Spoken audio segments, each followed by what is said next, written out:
দর্শক, আমার হাতে যে পাখিটি দেখতে পাচ্ছেন এইটা হচ্ছে একটা চিল পাখি এবং এর প্রজাতির নাম হচ্ছে ভুবন চিল। তো এই ভুবন চিল আমাদের দেশে এখনও পর্যন্ত একটা মানানসই পরিমাণে আছে, অর্থাৎ আমাদের দেশে এখনও পর্যন্ত পর্যাপ্ত পরিমাণে পাওয়া যায় এবং খুব বেশি সংকট সম্পন্ন নেই। আর এই পাখিটা খুব ছোটোকালে গাছ থেকে পড়ে যায়। তো পড়ে যাওয়ার পরে আমাদের এই রাজু ভাই সেটা কুড়িয়ে পায় এবং কুড়িয়ে পেয়ে এর যত্ন নেই, কে ভালোবাসে, এর মায়ায় পড়ে যায়। তো এই পর্যন্ত প্রায় 2 বছর তার কাছেই আছে। কিন্তু ঘটনা হয়েছে কি, এই পাখিটা তার কাছে থেকে সে অকৃত্রিম ভালোবাসছে, তার এক নিয়মিত খাবার খাওয়ায়, কিন্তু যেটা হয়েছে সে কিন্তু উড়তে ভুলে গেছে, এই পাখি শিকার করতে ভুলে গেছে, এই পাখি সঙ্গী খুঁজতে ভুলে গেছে, মানুষের কাছেই থাকে এবং গায়ে গায়ে থাকে। ভাই কিন্তু অত্যন্ত পরিমাণে ভালোবাসে, এজন্য ভাইয়ের কাছে অত্যন্ত কৃতজ্ঞ আমরা যারা ওয়াইল্ড লাভার আছি। কিন্তু ভাই অজান্তেই যে ক্ষতিটা করছে, এর জীবনের স্বাভাবিক চক্রটা নষ্ট করছে। আপনারা যদি কখনো কোনো বন্যপ্রাণীকে মরে যেতেও দেখেন, আপনারা কখনো নিজের হাতে সেটাকে ধরবেন না। বন্যপ্রাণী স্বাভাবিক নিয়মে, প্রকৃতির নিয়মে মরে যাওয়াও স্বাভাবিক, কিন্তু আমরা যখন তাকে অত্যন্ত পরিমাণে বেশি ভালোবাসবো, কাছে নিব, হাত দিব, সেইটা হচ্ছে অস্বাভাবিক। আমরা নিজেরা রোগ আক্রান্ত হতে পারি, পাখিটির বা বন্যপ্রাণীর স্বাভাবিক জীবনচক্র নষ্ট হতে পারে। তো এই পাখিটিকে এখন বন্যপ্রাণী অভয়াশ্রম পুনর্বাসন কেন্দ্র বয়রাতে জমা দিতে যাব আমি এখন।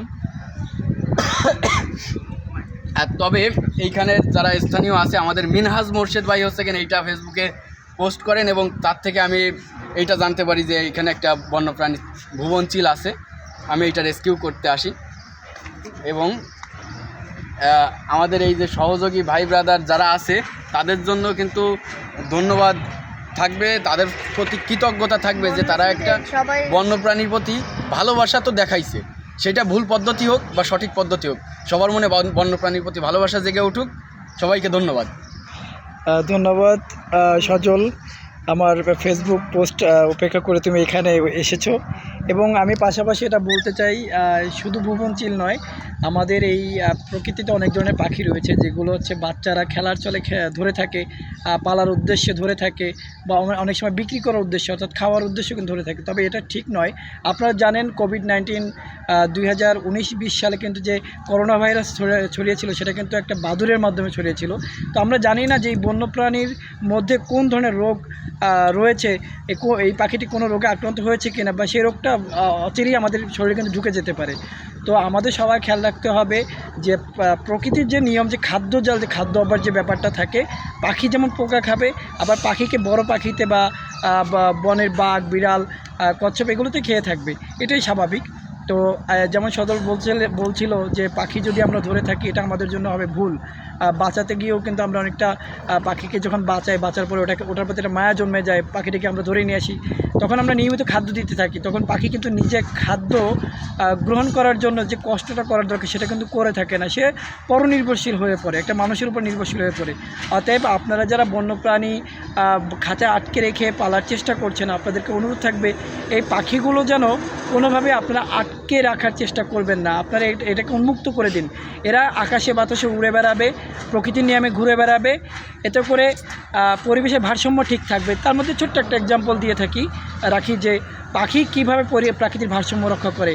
পাখিতে দেখবেন যে কোনো ধরনের ফল যখন খায়, সেই ফলের বিচিটা সে এক স্থান থেকে মুখে করে নিয়ে খাদ্য শেষে বিচিটা অন্য স্থানে ফেলে দেয়। এই বিচিটা যখন মাটিতে, উর্বর মাটিতে আবারও গাছ, ছোট্ট গাছ থেকে আস্তে আস্তে বড় হয়, এতে করেও কিন্তু পরিবেশের ভারসাম্য রক্ষা পায়, প্রকৃতির উজ্জ্বলতা বৃদ্ধি পায়। তো আমাদের একে অপরের সাথে একে অপরের সাথে আমাদের সংযুক্ততা রয়েছে। আমি বলবো এটাই, শুধু বন্যপ্রাণী নয়, পাশাপাশি প্রকৃতির যে গাছপালাগুলো আছে সেগুলোকে আপনারা যত্ন নেবেন। ধন্যবাদ সবাইকে। আসসালামু আলাইকুম। ভাই আপনি তো একে ছোটোবেলা থেকে লালন পালন করছেন, এখন আমি নিয়ে যাচ্ছি, তো আপনার অনুভূতিটা কি?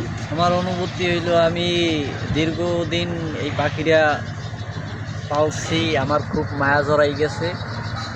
আর খুব খুব কইতে গেলে মায়া জড়াই গেছে আমার খুব।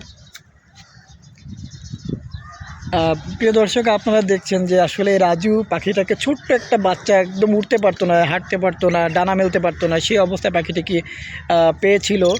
রাজু হচ্ছে প্রকৃতপক্ষে খুলনার ছেলে নয়, সে বরিশালে থাকে। সে বাড়িতে গিয়েছিল যে কোনো একটা উদ্দেশ্যে।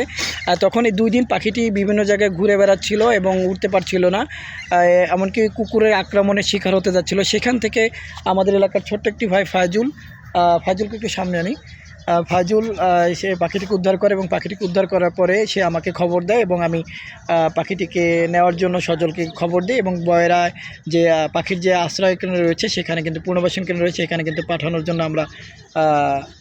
পাঠানোর জন্য চেষ্টা করছি। তো রাজু মামা, শেষ কথা হচ্ছে মামা, পাখিটার প্রতি যে তোমার এই যে পাখিটির প্রতি একটা মায়া জন্মাইছে, তোমার অনুভূতিটা কি এখন যে নিয়ে যাচ্ছে, এতে করে মামা তোমার কেমন লাগছে? অনুমতি খুব খারাপ লাগতেছে আমার। খারাপ লাগছে। এখন তুমি কি এটা নেওয়ার অনুমতি দিচ্ছ?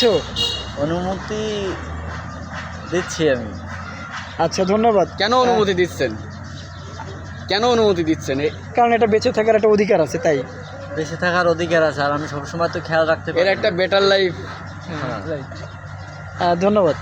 তাহলে সজল, আমরা পাখিটাকে দেখলেন যে এত মায়াটা কাটায়ও একটা বেটার লাইফ এবং বন্যপ্রাণী বা এই চিলের যে স্বাভাবিক জীবন চক্র আছে সেইটা পূরণের জন্য রাজু ভাই এই পাখিটি আমার কাছে দিতেও রাজি হয়ে গেল।